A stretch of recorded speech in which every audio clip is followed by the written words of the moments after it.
And it's easy for me to be willing to extend through these means. Rather than taking the reins in my own hands, I'm asking you to show me the way and provide the opportunity. And then trust.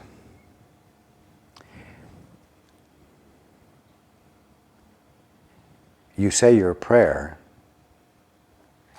You acknowledge your willingness to fulfill God's purpose,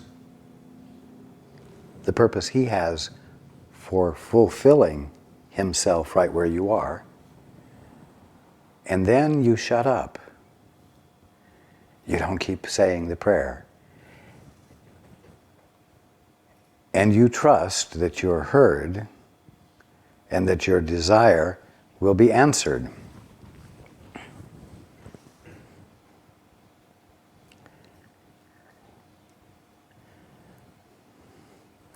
In other words, that which will identify fulfillment will present itself to you in some form that you will be able to recognize.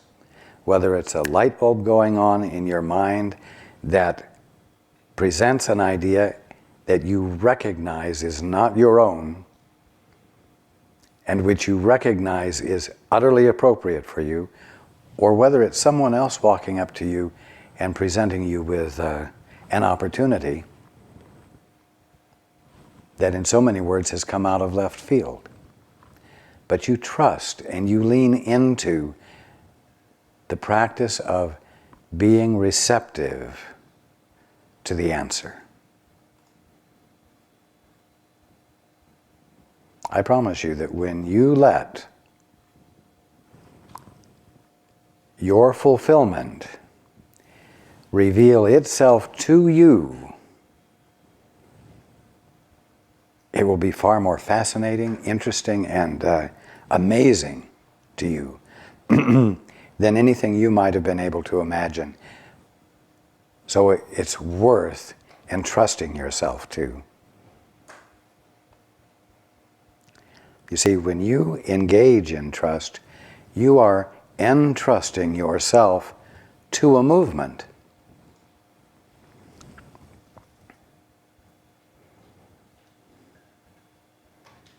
Rather than manipulating or authorizing a movement yourself. And that's the key. And because this is as important to you as it is, I encourage you to risk the chance that what I'm telling you is true. I encourage you to risk the chance that there is a God. And I want you to be willing to risk the chance that the way things work is that God's movement of creation that looks like you and looks like you being is going to identify what God is setting into motion as you and your life perfectly.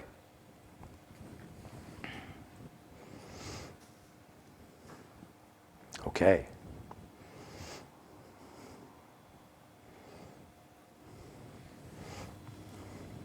We have a follow-up from Terrell. Yes. There are kind of two short questions. One is, what is it with quartz crystals, and should I sell mine? I'm sorry, what? What is it with quartz crystals, and should I sell mine? Sell his quartz crystals? And the other question is, how am I doing in my relationships?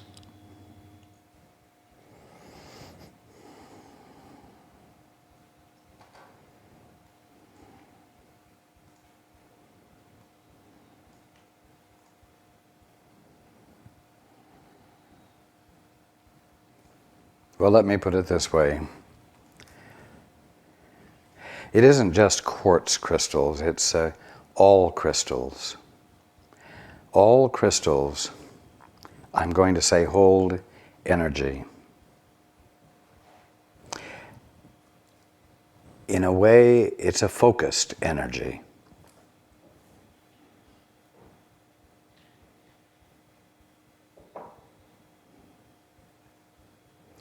It's an energy of purity and integrity.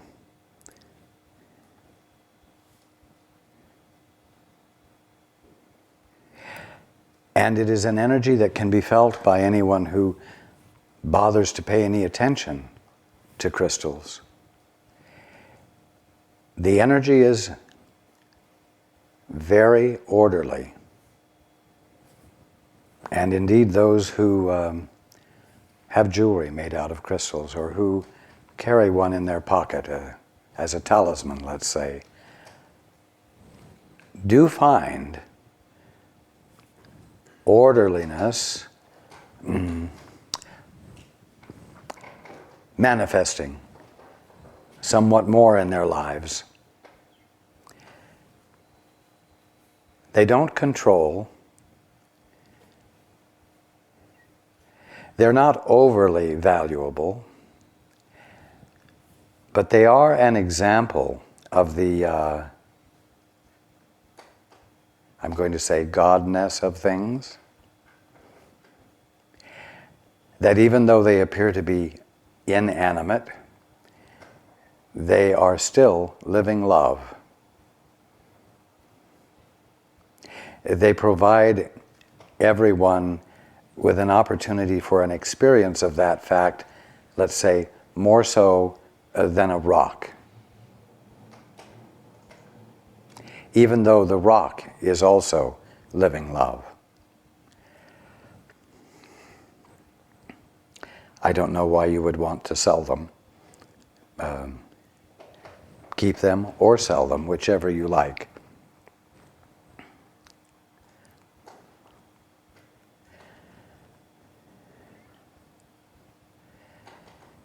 Well, as far as how you're doing in relationships, you can tell how you're doing if they are more happifying, if they are more enjoyable. I will tell you this, you are being less defended in your relationships. You are therefore letting them blossom more fully than you have in the past. And you are introducing what I'm going to call less abrasiveness, because you yourself are experiencing more peace, more of your integrity. And it's being embodied in your relationships. Keep up the good work. Okay.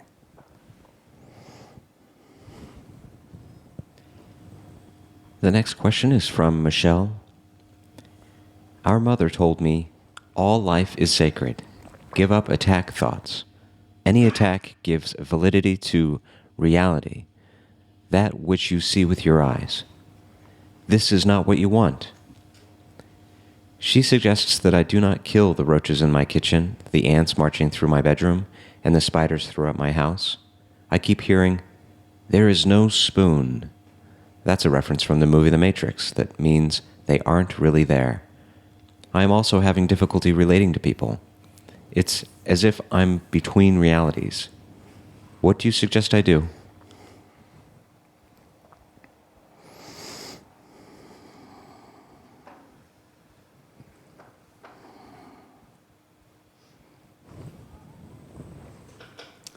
I suggest that if you have ants and roaches in your house, you get them out. Keep your feet on the ground. Remember to be practical.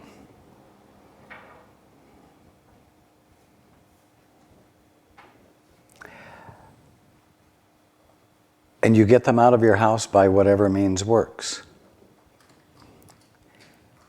But that isn't the only thing you can do. In addition to taking the practical steps,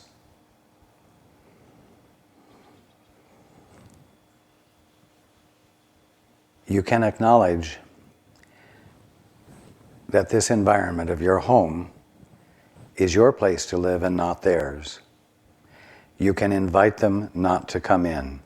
You can let them know that if they do come in, you will have to take steps, and that you are letting them know that you will take steps that will not be in their best interest as far as they're concerned.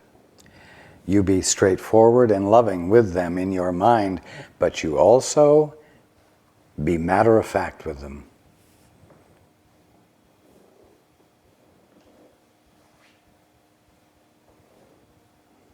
You can't have ants getting into your food.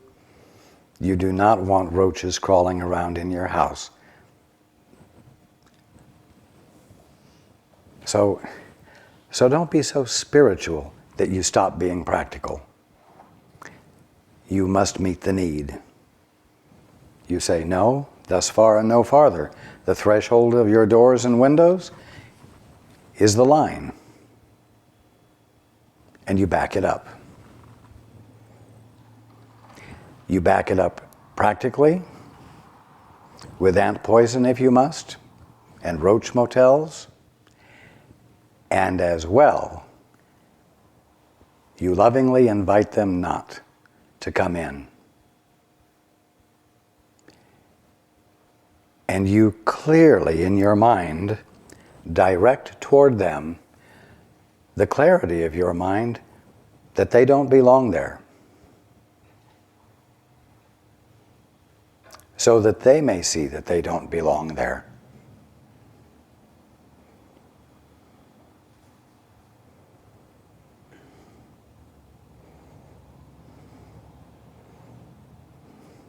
That's a lesson in Spirituality 101. Okay. By the way, they are there. What I mean is, although the statement was made, there is no spoon, there is an idea that all of them were experiencing. The idea is real. The idea is real. There is no spoon as a material object, but there is something there expressing and embodying meaning.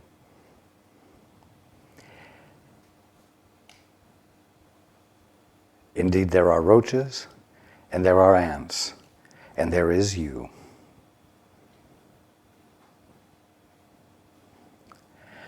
But when they're seen for what they divinely are, they will not be in the wrong place. They will not be in a place they don't fit. And likewise, you won't be in a place where they are. Because everything fits together. And the ultimate truth is that it's a win-win situation for everything.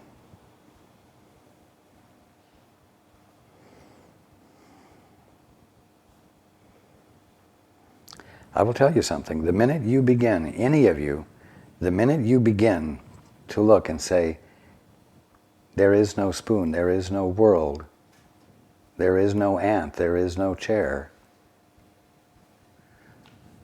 none of the things I'm experiencing exist, you will experience becoming ungrounded. And someone might tell you that that's the threshold of enlightenment. No. The threshold of enlightenment with regard to things is when your experience of them begins to waver and shift. They don't waver and shift and begin to disappear, but your experience of them begins to be transformed. And when that happens, any apparently material object that you might be looking at that's inanimate, we'll say, will begin to become animated, even if it doesn't move, like a rock. You will begin to see the energy. you will begin to see the energy is moving. You will begin to see that the energy is light. You'll begin to see that the light has color. You'll begin to see that and feel the fact that the energy is love. And as I said earlier, the moment you begin to experience the energy as love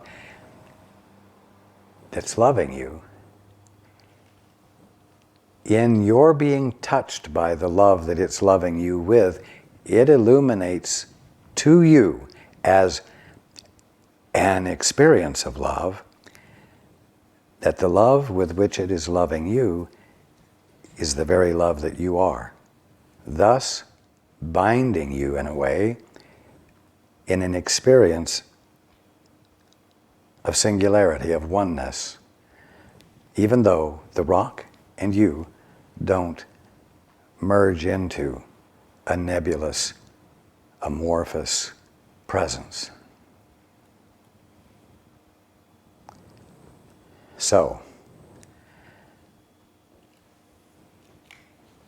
if you follow the simplicity of what I've just said, you'll see that although your perception will change,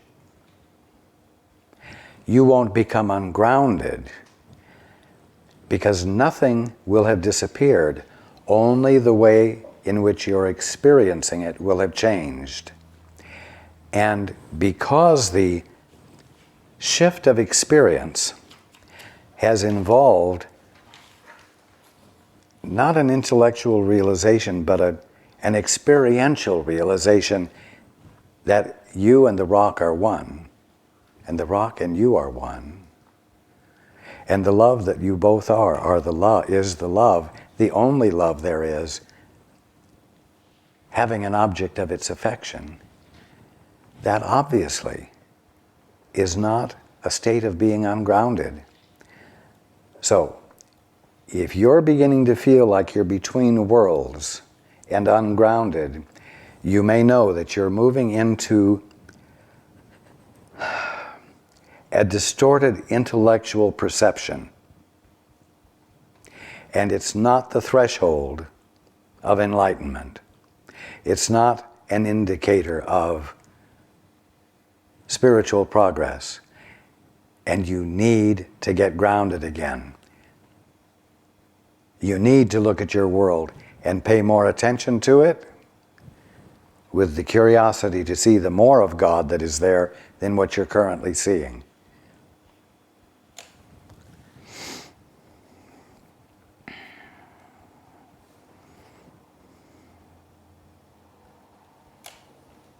Okay. Thank you for your question.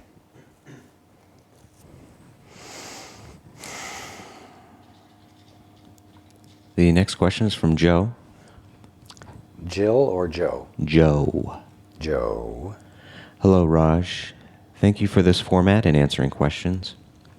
Recently, I decided to leave the church. I felt it was too political, and organized religion is just that, organized. I feel okay with doing this as my closeness with God has not been hampered. Indeed. However, a certain member of my family is worried about this decision. Is there anything that can be done to relieve this person from their worry? Also, my wife seems to be becoming disenchanted also with her attachment with this particular church. And she is now at a crossroad where she might find a more suitable means to grow closer to God. That was really a question. Thank you, Joe. I will tell you, first of all, there are more people in the world who don't give a damn whether you left the church than there are who do. Why do I say that? I say it because when you have been involved with a group, which is necessarily a part of a whole, and they have been the ones you identified with, and all of you identifying together gave each of you a sense of identity, then when you break the relationship, when you leave, you only tend to look at those from whom you had gotten part of your identity. And it feels like you are pulling away from something that's whole. If you will remember that there are more people in the world who don't give a damn about it, you'll realize, it will give you the perspective to realize that this dynamic of pulling away doesn't really take into consideration, let's say, all of your brothers and sisters that might in the end contribute to a real sense of your identity. And the perspective will let you be able to say, okay, well, they're going to have to deal with their distress. You see, your withdrawing also threatens them, because your pulling away is a statement of disagreement with the rest of the group.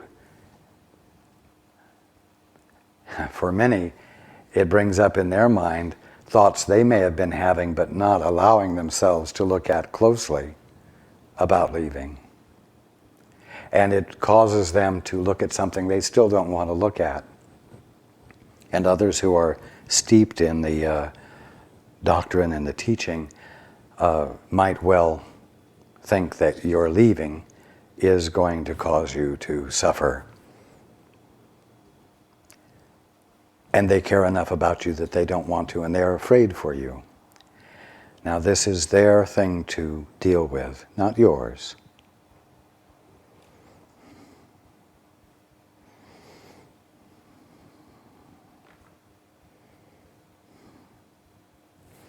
Your connection to God is not through doctrines, or teachings, or books.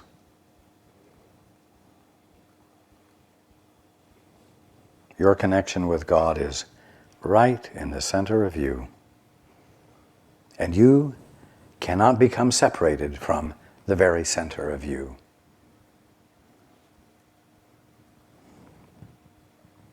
And that is where to look for God. And you know that.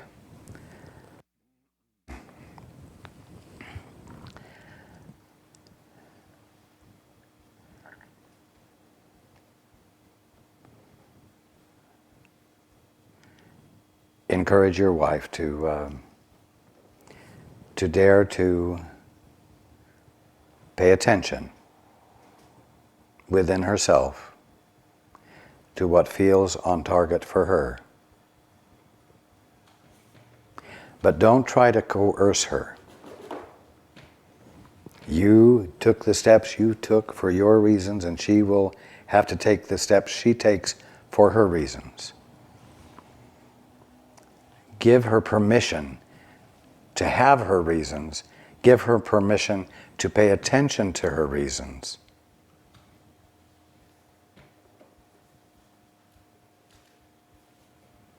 And support her in her taking her own steps, whatever they might be.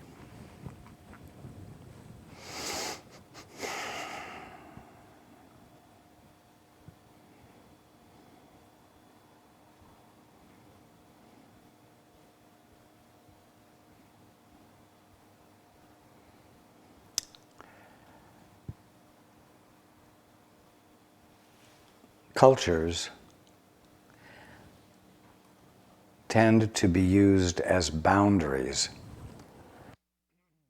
of separation, rather than as part of the rich texture of creative expression. Organized religion tends to take truth and use it to create boundaries and separation.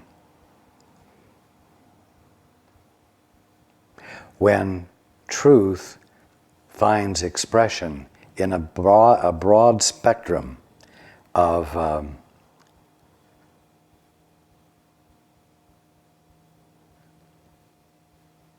words and ideas. And when those words and ideas aren't used to create boundaries, they create unity. They uncover unity. Because they're not used to reinforce boundaries,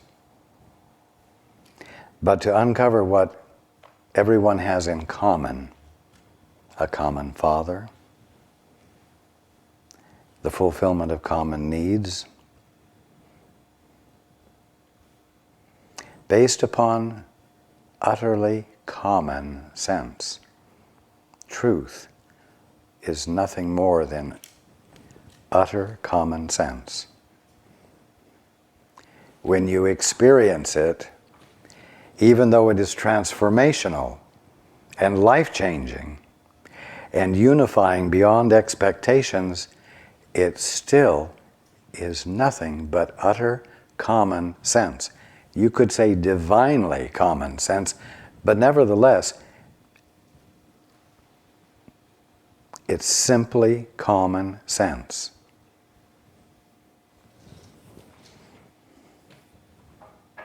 I am in full support of where you are and what you're doing.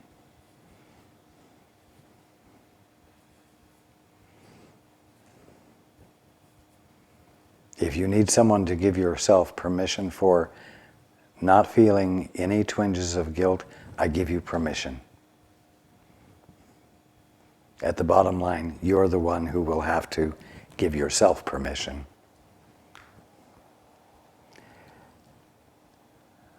Okay.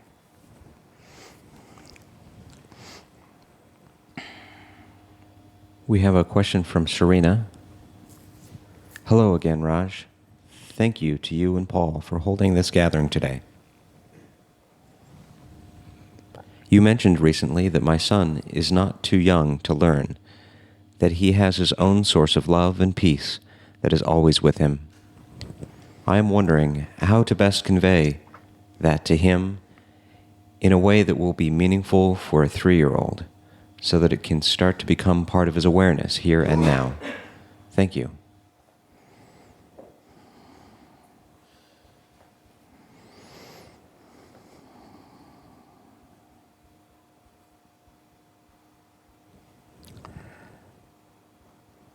First of all, love him. Find ways to express yourself that support his integrity. Ways that do not call his integrity into question, even when he's misbehaving. Most of all, give him guidelines. Explain to him why he must do what he must do. Don't just give him orders. Give him guidelines and then explain it to him so that his natural inclination to be intelligent will be clothed in ideas that make sense to him, and help him realize that he's responsible for his decisions and what you might call the consequences of his decisions. Because this empowers him. It's very important for guidelines to be set, limits to be set. But always set them with him as though he himself is already intelligent and has the capacity to understand why it's important to behave this way and not that way, so that he has the means of choosing with understanding the choices he makes.